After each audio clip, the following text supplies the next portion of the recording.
And we're back, and this time I'm going to show you how to use the geometry tool in Adobe Lightroom to adjust the perspective. Got a new image here, you can download that via the description link below. Let us go to geometry.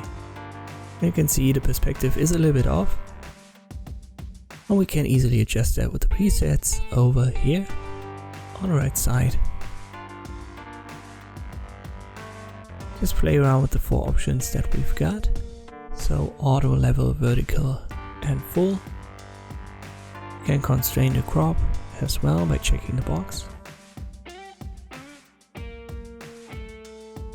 I'll leave that unchecked and I will show you guided now, which is kind of the manual perspective adjustment. But at first we've got advanced options over here. And you can adjust the sliders to your liking. We will quickly go over it. It's self-explanatory in this case.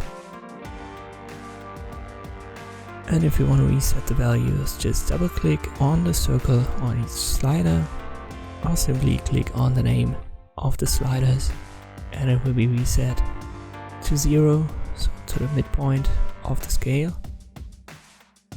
When you activate it, you can see you can now drag these lines.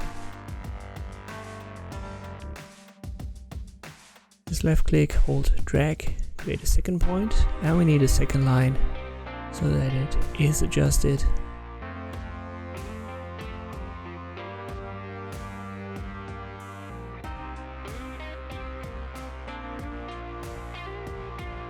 And the effect is seen here. You can also do that horizontally. Let me do that as well. And this creates good results in many cases.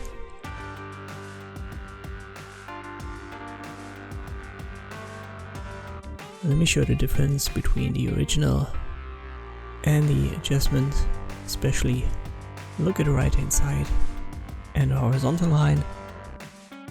And this is everything I wanted to show you about the geometry tool in Adobe Lightroom to adjust the perspective. Thank you for watching and I'll see you next time.